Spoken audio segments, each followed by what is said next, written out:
Okay, so I just watched the trailer for this film Demons, and honestly, it's been eating at my brain. Like, sure, it's sold as some eerie, folkloric drama about a Russian drifter and a Ukrainian woman. But wait, why does that relationship feel like it's loaded with about 300 years of geopolitical baggage? That's not accidental. The director, Natalka Vorozhbyt, isn't just telling a love story gone wrong.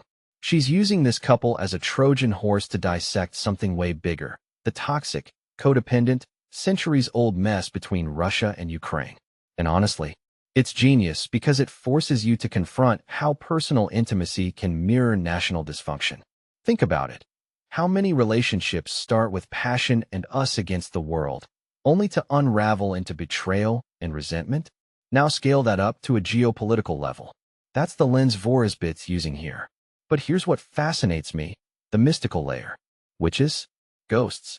Dead people chatting with the living? That's not just aesthetic flair. It's a metaphor for how historical trauma haunts the present. Ukraine's independence isn't just political, it's spiritual. The village in the film feels like a microcosm of post-Soviet identity, where the past isn't buried. It's lurking in the shadows, whispering in your ear. And Nina, the protagonist? She's not just a character. She's a symbol of Ukraine's struggle to assert autonomy in a world where Russia keeps trying to rewrite the narrative. The fact that the director frames this through folklore, that's clever. Because folklore isn't neutral. It's weaponized history. It's how cultures process pain and power. Now, let's unpack the casting. Slavik, the Russian drifter, arrives in Ukraine claiming to be a writer, but with a blurred past. That's rich. Writers shape stories, right? So is he literally trying to co-opt Ukraine's narrative? And Nina taking him in. Initially, it's like Ukraine opening its doors to Russian influence, only to realize it's a parasitic relationship. But then the betrayal? That's where the metaphor clicks into the 21st century. This isn't just about 2014 or Crimea. It's about the entire post-Soviet identity crisis. Why does this matter? Because films like this force audiences to stop seeing Ukraine-Russia as a dispute and start seeing it as a collision of existential myths. The mystical elements? They're the emotional truth beneath the headlines. They make the abstract feel visceral. What's really wild is how Vorozhbyt layers these three levels: personal, political, supernatural, without letting one overshadow the others. Like, the love story isn't just a vehicle for the metaphor, it's the metaphor. Because in Eastern Europe, can you really separate personal relationships from collective history? The film says no.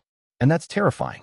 It's like the characters are trapped in a system where their individual choices are shaped by centuries of collective baggage. So when the trailer shows Nina looking haunted, it's not just her psyche, it's the psyche of a nation. And honestly, that's what makes this film feel urgent. It's not about exorcising demons. It's about acknowledging that the demons are part of you. Which raises a question. Can Ukraine ever redefine itself without first confronting the ghosts of its entanglement with Russia? And if you're Russian, can you even tell this story without being complicit in the same cycle? Final thought. This isn't just a movie. It's a Rorschach test. Watch it, and you'll probably project your own biases onto it. But maybe that's the point.